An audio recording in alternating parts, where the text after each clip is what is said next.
이 귀한 주일 아침에 하나님께서 우리에게 허락하신 말씀은 여호수아 6장 22절부터 27절 말씀입니다. 22절입니다. 여호수아가 그 땅을 정탐한 두 사람에게 이르되 그 기생의 집에 들어가서 너희가 그 여인에게 맹세한 대로 그와 그에게 속한 모든 것을 이끌어내라 하매 정탐한 소년들이 들어가서 라합과 그 부모와 그 형제와 그에게 속한 모든 것을 이끌어내고 또 그 친족도 다 이끌어내어 그들을 이스라엘 진 밖에 두고 무리가 불로 성읍과 그 가운데 있는 모든 것을 사르고 은금과 동철 기구는 여호와의 집 곳간에 두었더라. 여호수아가 기생 라합과 그 아비의 가족과 그에게 속한 모든 것을 살렸으므로 그가 오늘날까지 이스라엘 중에 거하였으니 이는 여호수아가 여리고를 탐지하려고 보낸 사자를 숨겼음이었더라. 여호수아가 그때의 맹세로 무리를 경계하여 가로되 이 여리고 성을 누구든지 일어나서 건축하는 자는 여호와 앞에서 저주를 받을 것이라. 그 기초를 쌓을 때에 장자를 잃을 것이요 문을 세울 때에 계자를 잃으리라 하였더라. 여호와께서 여호수아와 함께 하시니 여호수아의 명성이 그 온 땅에 퍼지니라. 한 사람이라는 제목으로 말씀을 증거하고자 합니다. 탈무드에 보면 이런 이야기가 나옵니다. 어느 날 왕이 잔치를 베푼다고 모든 신하들에게 말합니다.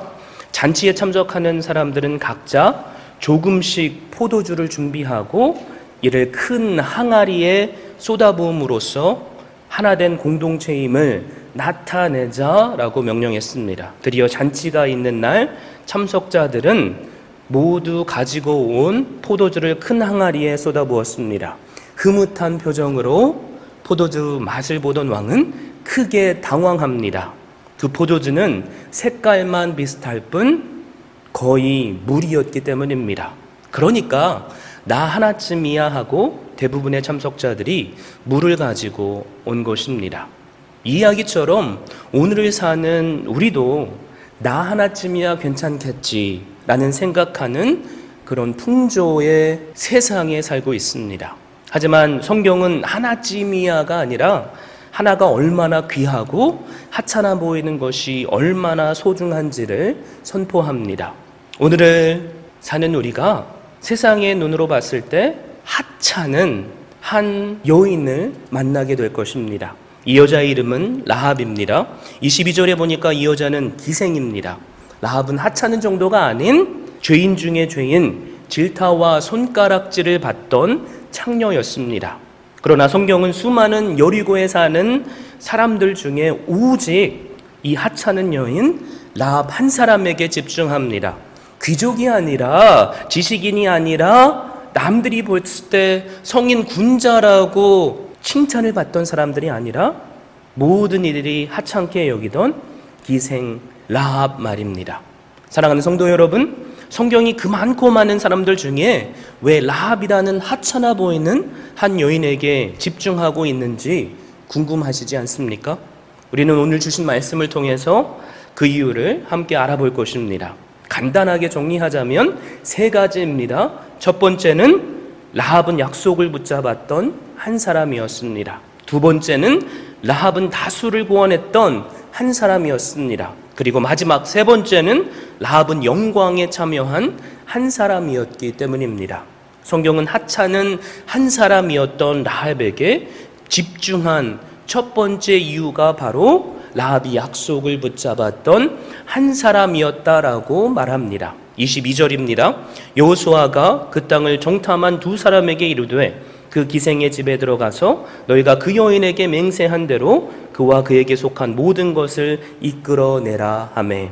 이 말씀을 우리가 이해하려면 여호수아 2장으로 돌아가야 합니다. 2장의 말씀을 설명드리자면 여호수아가 가나안 진격에 앞서 마지막으로 가나안 첫 성인 여리고에 정탐꾼을 보냅니다.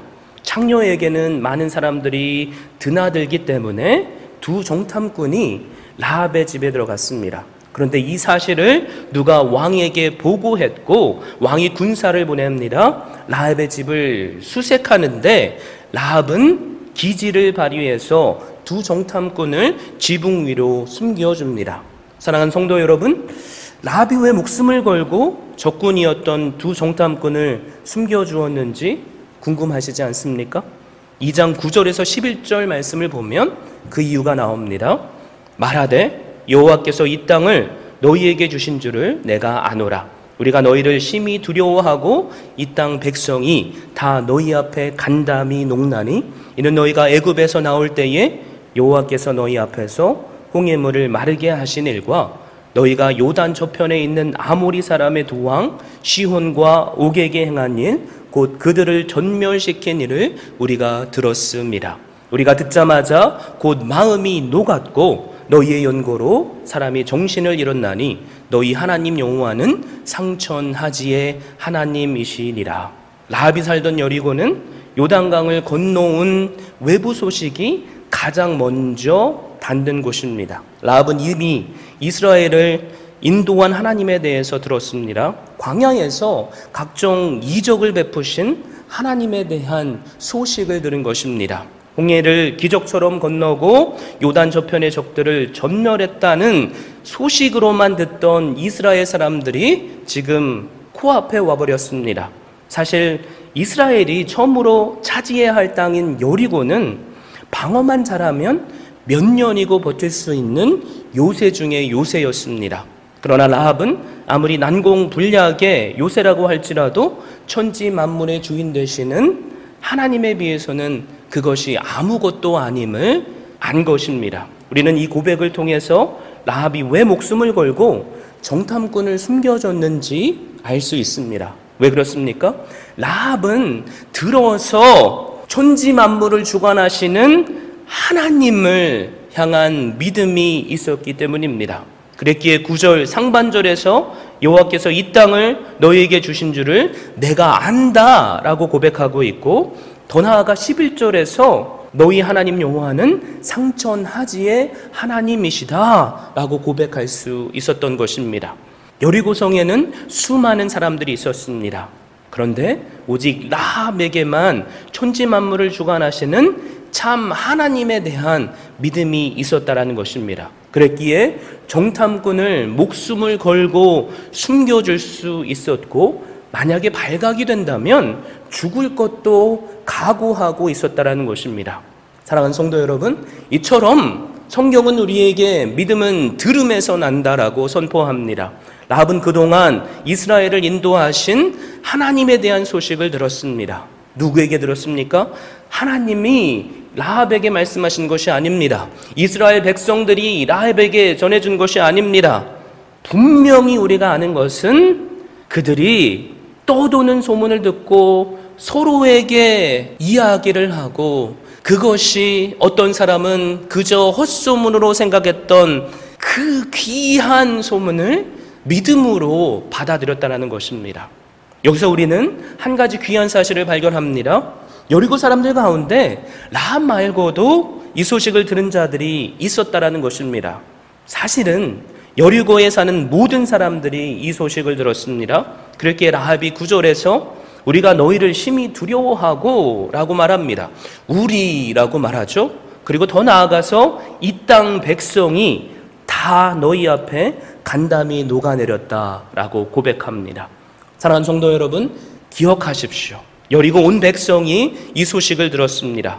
그리고 마음이 녹아내려 버렸습니다. 그러나 그뿐입니다. 그들에게 동일한 기회가 있었다는 것입니다. 그들이 믿음으로 주님 앞에 회개함으로 나왔다면 하나님은 그들도 받아주셨을 것이라는 것입니다. 그런데 오직 이 상천하지의 하나님, 그 하나님을 믿는 자는 라합 한 사람뿐이었습니다. 그랬기에 라합만이 목숨을 건 믿음의 행동을 할 수 있었던 것입니다. 이 라합이 두 정탐꾼들을 숨겨주면서 자신과 자신의 집 그리고 일가 친척들을 살려달라고 요청합니다. 그리고 그것에 대한 증표를 달라고 합니다. 자신과 일가 친척들의 목숨이 오직 하나님께만 달려있다는 것을 안 것입니다. 그러자 2명의 정탐꾼들이 이 사실을 아무에게도 말하지 않고 다만 하나님께서 이 땅을 이스라엘에게 주실 때 인자하고 진실하게 라합을 대할 것을 약속합니다. 떠나면서 반드시 창문에 붉은 줄을 매달라고 명령했습니다. 이스라엘 백성은 도저히 인간의 상식으로는 상상할 수 없는 방법으로 여리고성을 정복합니다. 하나님의 말씀에 순종해서 여리고성을 6일 동안 하루에 한 바퀴씩 6바퀴를 돌았습니다. 마지막 7째 되는 날 7바퀴를 돌고 함성을 지르자 그 견고한 성이 무너져 내린 것입니다. 여기서 우리가 깨닫는 것은 가나안 사람들은 철기 문명을 가진 사람들입니다. 이스라엘 사람들은 농기구만 가지고 있었습니다. 그런데 하나님께서 먼저 가서 선하게 역사하셔서 가나안 사람들의 마음을 녹아내리게 해버렸기 때문에 아무리 좋은 무기를 가지고 있더라고 할지라도 눈앞에 이스라엘 백성들이 그저 할 일 없어 보이는 것처럼 성을 돌고 있을지라도 아무도 선뜻 나가서 공격할 수 없었다라는 것입니다. 그리고 오늘 함께 읽은 24절 말씀을 보니까 무리가 불로 성읍과 그 가운데 있는 모든 것을 불사르고 라는 말씀이 나옵니다. 이스라엘 백성들이 하나님의 말씀에 순종해서 여리고성의 모든 것을 진멸했습니다. 그러나 그 분주한 가운데도 라합과 그 가족을 구원하는 일을 잊지 않았습니다.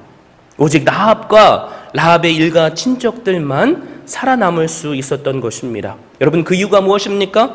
라합은 바로 약속을 믿은 한 사람이었다라는 것입니다. 라합은 2 정탐꾼이 말하는 대로 창문에 붉은 줄을 매달았습니다. 이 붉은 줄은 이스라엘 군사들이 잘 알아볼 수 있도록 몇 개의 실을 엮어서 만든 줄을 말합니다. 이 줄이라는 단어를 히브리어로 살펴보니까 대부분의 그 뜻을 소망이라고 씁니다. 성경에도 똑같은 단어가 소망이라고 쓰여져 있습니다. 그래서 라합은 여리고 심판의 날, 그날에 구원을 소망하며 약속을 붙잡고 이 줄을 매달았던 것입니다. 그랬기에 구원받을 수 있었던 것입니다. 붉은 줄은 6월절 어린 양의 붉은 피를 상징합니다. 십자가에서 흘리셨던 주님의 보혈을 의미합니다. 붉은 줄을 늘어뜨린 라합의 집안에 있던 사람들은 모두 다 구원을 받았습니다. 중요한 것은 붉은 줄, 어린 양의 피, 바로 십자가입니다. 모든 사람이 인정하는 죄인이었던 창녀도 붉은 줄을 매달았을 때 구원을 받았습니다. 그 집 안에 그저 소식을 듣고 그것을 믿고 들어왔던 일가 친척들도 그 믿음 때문에 구원을 받았습니다. 여러분, 내가 못 믿으면 어디도 갈 수 없습니다. 그들이 그 소식을 듣고 믿었기에 그 집안에 들어올 수 있었고 그들이 구원받을 수 있다는 것입니다. 이것이 우리에게 말씀하고자 하는 바가 무엇입니까? 이 세상 누구라도 붉은 줄을 매단다면 구원을 받는다는 것입니다. 예수 그리스도의 붉은 피, 그 십자가를 믿는다면 이 세상에 구원을 받지 못할 자는 없습니다. 내가 아무리 착한 사람이고 세상 모든 사람들이 나를 위대한 사람이라고 인정해 줄지라도, 나를 존경할지라도 우리가 예수 그리스도 이 붉은 줄을 매지 않으면 구원을 받을 수 없습니다. 기억하십시오. 이방인이었던 라합이 구원을 받을 수 있었던 유일한 이유는 착한 행위가 아니라 믿음에 합당한 순종을 했기 때문입니다. 바로 그 약속을 붙잡았습니다. 사랑하는 성도 여러분, 많은 사람들이 하나님께서 왜 가나안 땅을 정복하라 하시고 모든 사람들을, 심지어 아이들까지도 진멸하라고 하시는지 이해할 수 없다라는 말들을 합니다. 간략하게 설명드리자면 바로 가나안 사람들의 죄악 때문입니다. 창세기 15장 16절에 보면 내 자손은 4대 만에 이 땅으로 돌아오리니 이는 아모리 족속의 죄악이 아직 관영치 아니함이라 하시더니 라고 말씀합니다. 아모리 족속은 가나안 족속들을 의미합니다. 하나님께서 가나안의 죄악이 심판하실 정도의 도달할 때까지 참고 인내하시며 또한 그들에게까지 기회를 주셨다라는 것입니다. 회개할 기회입니다. 그리고 하나님께 온전히 돌아와서 참 하나님을 믿을 수 있는 기회입니다. 우리는 이것을 민수기 22장에 나오는 발람 선지자를 통해서 알고 있습니다. 발람 선지자는 이스라엘 사람들의 선지자가 아니었습니다. 그런데 하나님께서 발람 선지자를 이방인 땅에 세우셨다라는 것입니다. 그러나 레위기 18장에 보면 여러 가나안의 죄가 기록되어 있습니다. 근친상간, 간음, 우상숭배, 동성연애, 수간, 온갖 더러운 죄들이 기록되어 있었기 때문에 하나님께서 400년간 더 긴 시간 동안 참고 인내하시다가 결국에는 이스라엘의 손을 빌려 그들을 심판하시고 계신다라는 것입니다. 이 말씀을 우리가 생각해 볼 때 오늘 사는 우리의 시대상을 반영하고 있는 것 같아서 제 마음이 너무나도 아픕니다. 그러나 요한복음 3장 16절에 보니까 하나님이 세상을 이처럼 사랑하사 독생자를 주셨으니 이는 저를 믿는 자마다 멸망치 않고 영생을 얻게 하려 하심이니라 라고 말씀합니다. 하나님께서 심판이 아니라 우리를 구원하시기 원하신다라는 것입니다. 이 말씀은 우리에게 주신 하나님의 약속입니다. 라합에게 하나님의 약속이 주어졌던 것처럼 우리에게도 약속의 말씀이 주어졌습니다. 우리가 예수 그리스도를 믿는다면 나의 죄를 회개하고 예수 그리스도를 나의 주인으로 모시고 그분의 십자가 밑에 나가서 나의 죄를 자복하고 그분을 따르기로 순종한다면, 다짐한다면 바로 라합이 창문에 매달렸던 그 붉은 줄 때문에 구원받은 것처럼 우리도 영원한 생명이 주어질 것이라는 것입니다. 이 세상이 죄의 만연한 세상이 되었습니다. 심판의 때가 언제인지 모릅니다. 그래서 우리는 이 오늘 우리에게 주신 말씀에 반응해야 합니다. 하나님의 말씀에 반응하는 자만이 구원을 얻을 수 있기 때문입니다. 수많은 가나안 백성들이 있었지만 오직 라합만 반응했습니다. 저는 오늘 이 시간 하나님의 말씀을 그저 수십 년 동안 들어서 그런가 보다 생각하는 것이 아니라 그 말씀이 나의 구원을, 나의 영원한 생명을 책임지는 약속의 말씀인 줄 알고 그 말씀에 반응해서 라합이 받았던 영원한 생명, 그 구원을 우리도 누릴 수 있게 되시길 바랍니다. 우리는 성경이 라합에게 집중하고 있는 이유가 바로 라합이 약속을 붙잡았던 한 사람이었음을 들었습니다. 자, 이제 성경이 라합에게 집중하고 있는 두 번째 이유를 살펴보길 원합니다. 그것은 바로 라합은 다수를 구원한 사람이었기 때문입니다. 23절을 보면 정탐한 소년들이 들어가서 라합과 그 부모와 그 형제와 그에게 속한 모든 것을 이끌어내고 또 그 친족도 다 이끌어내어 그들을 이스라엘 진 밖에 두고 라고 말합니다. 라합은 여리고성이 무너질 것을 대비해서 자기 집으로 약속을 쫓아 가족, 형제뿐만이 아니라 일가 친족까지 오게 합니다. 이것은 정탐꾼과 한 약속 때문입니다. 2장 18절에서 20절에 보면 라합은 정탐꾼들에게 내 부모와 형제와 내 아버지의 가족을 다 집에 모으라는 말을 들었습니다. 그리고 그 말에 순종합니다. 순종이 있었기에 그 순종의 한 사람 때문에 다수의 무리가 구원을 받을 수 있었습니다. 사랑하는 성도 여러분, 이 말씀을 통해서 우리가 깨닫는 것은 비록 하찮아 보이는 한 사람이 다수를 구원하는 시작이 된다라는 것입니다. 한 사람의 믿음이 가족을 그리고 친구를 내 이웃을 구원할 수 있음을 기억하게 되시기 바랍니다. 라합 한 사람이 자기 생명을 걸고 정탐꾼을 숨겨준 것이 시작이 되어서 그녀의 가족뿐만 아니라 친척까지 구원받게 되었습니다. 이것이 바로 하나님의 은혜입니다.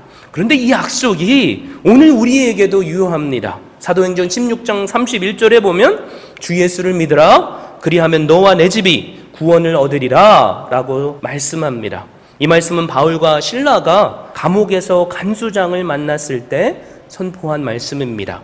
바울과 실라가 감옥에 갇힙니다. 낙심할 상황이었지만 하나님을 찬양합니다. 그러나 낙심할 상황을 속에서 하나님께서 기적으로 그들에게 임하십니다. 큰 지진이 일어났습니다. 옥문이 열리고 모든 사람이 메인 것이 다 벗겨집니다. 여러분, 이것은 결코 우연이 아닙니다. 기적입니다. 여러분, 지진이 났는데 옥문만 열리고 나를 묶은 사슬만 풀어졌다고 칩시다. 옥문이 열리는 정도라면 뭐라도 무너져가지고 내가 그 무너진 곳에 깔려서 죽어가야 되는데 사람들은 다 안전하다라는 거죠. 그러자 모든 죄수가 도망간 줄로 생각한 그곳을 지키던 간수장이 검을 빼어서 자신을 찔러 자결하려고 합니다. 문이 열리고 사슬이 풀리면 다 도망가는 게 인간의 상식이기 때문입니다. 그런데 놀랍게도 한 사람도 도망간 사람이 없었습니다. 바울과 실라가 그때 간수장을 말리며 말합니다. 바로 주 예수를 믿으라, 그리하면 너와 내 집이 구원을 얻으리라 라는 이 말씀입니다. 이로 인해 간수장뿐만이 아니라 그의 가족 모두가 말씀을 듣고 반응해서 세례를 받고 구원을 받게 되었습니다. 사랑하는 성도 여러분, 이처럼 수많은 사람들을 하나님께 인도하고 구원시키는 것은 다수의 사람을 필요로 하지 않습니다. 누가 필요하죠? 라합처럼, 이 간수장처럼 하나님을 믿는 한 사람만 있으면 됩니다. 이 한 사람의 확신에 찬 믿음의 고백이 사람의 마음을 움직입니다. 그랬기에 라합의 말에 온 가족과 친척들이 라합의 집으로 올 수 있었던 것입니다. 그랬기에 간수장의 고백으로 온 가족이 예수님을 믿을 수 있었고 구원을 받을 수 있었던 것입니다. 사랑하는 성도 여러분, 저에게 오늘 소원이 있다면 우리 모두가 오늘을 사는 라합이 될 수 있기를 바랍니다.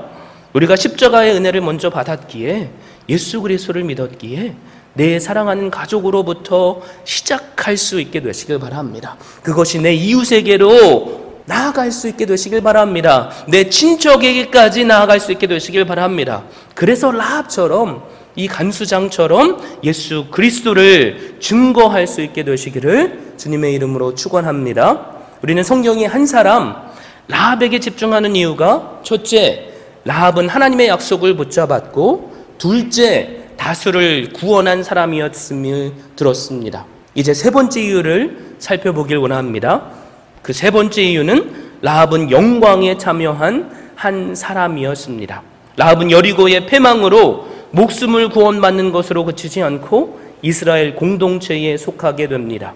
25절에 보면 여호수아가 기생 라합과 그 아비의 가족과 그에게 속한 모든 것을 살렸으므로 그가 오늘날까지 이스라엘 중에 거하였으니 이는 여호수아가 여리고를 탐지하려고 보낸 사자를 숨겼음이었더라 라고 말씀합니다. 이방인 원주민이었던 라합은 이스라엘 사람으로 편입이 되었을 뿐만이 아니라 이스라엘 사람이요 두 정탐꾼 중 한 사람이었던 살몬과 결혼합니다. 그 사이에서 보아스가 태어납니다. 보아스는 룻과 결혼합니다. 그 사이에서 오벳이 나오고 오벳에게서 다윗의 자손으로 예수 그리스도께서 오십니다. 라합은 예수 그리스도의 족보에까지 오르는 최고의 영예로운 사람이 되었습니다. 그러므로 라합이 다윗의 증조모가 되고 또 그리스도의 조상이 되는 것은 결코 우연이나 하나님의 실수가 아닙니다. 하나님의 계획이었다라는 것입니다. 또한 라합이 이 예수 그리스도의 족보에 들어가게 되었기에 우리가 이 이름을 지금까지 기억하고 그의 믿음을 본받으려고 한다라는 것입니다. 히브리서 11장 31절을 보면 믿음으로 기생 라합은 정탐꾼을 평안히 영접하였으므로 순종치 아니한 자와 함께 멸망치 아니하였도다. 야고보서 2장 25절에 보면 또 이와 같이 기생 라합이 사자를 접대하여 다른 길로 나가게 할 때에 행함으로 의롭다 하심을 받은 것이 아니냐라고 말씀합니다. 정의하자면 하나님을 믿었다라는 것입니다. 믿음이 있었기에 믿음의 행위가 열매로 따랐다라는 것입니다. 우리가 하나님을 믿고 라합처럼 한 사람이 되어서 가정과 친척과 이웃을 구원하는 일을 한다면 하나님께서 우리의 평범한 이름도 천국 생명책에 기록하여 주실 것입니다. 영원히 기억해 주신다라는 것입니다. 한 세기만 지나도 우리의 이름은 잊혀져 버리게 마련입니다. 아무리 내 사랑하는 아들, 딸들이 있을지라도, 내 손주가 있을지라도 우리를 기억하는 사람은 사라지고 사라질 수밖에 없습니다. 그런데 생명책에 기록된 우리의 이름을 하나님께서 영원토록 기억하신다라는 생각을 한번 해보십시오. 그것처럼 우리에게 큰 영광이 어디 있겠느냐라는 것입니다. 오직 우리가 라합처럼 믿음의 한 사람이 되면 가능합니다. 라합처럼 가정과 친척, 이웃을 주님께 인도한다면 우리의 이름도 하나님께서 기억하시는 영광을 누리게 될 것임을 잊지 마시기 바랍니다. 우리 모두가 그래서 오늘을 사는 라합이 될 수 있기를 주님의 이름으로 축원합니다. 부흥회가 열렸답니다. 매일 저녁 예수 믿을 사람들을 초청하고 결신자들을 초청했는데 한 사람도 응답하지 않는 것입니다. 사흘째 저녁에 겨우 어린 소년 하나가 손을 번쩍 들고 앞에 나왔습니다. 그러나 그 다음 날도 결신자는 단 한 명도 없었습니다. 한 주간의 부흥회를 마치면서 목사님은 얼마나 큰 실망을 했는지 모릅니다. 그래서 집회가 끝났을 때 교인들에게 이런 말을 했답니다. 이번 집회에는 겨우 어린 소년 한 명밖에는 결신자가 없었습니다. 그러나 그로부터 20년이라는 세월이 흐릅니다. 이 목사님은 옛날 자기가 했던 그 고백을 크게 후회하게 되었습니다. 왜냐하면 그 부흥집회 기간 동안에 유일하게 예수 그리스도를 믿기로 결심했던 그 어린 소년이 자라서 아프리카를 복음으로 놀랍게 변화시켰던 위대한 선교사 리빙스턴이 되었기 때문입니다. 검은 대륙 아프리카를 복음으로 놀랍게 변화시켰던 위대한 선교사 리빙스턴. 여기서 우리는 한 사람의 가치를 확인하게 됩니다. 한 사람의 힘을 깨닫습니다. 사랑하는 성도 여러분, 혹시 여기에 있는 나는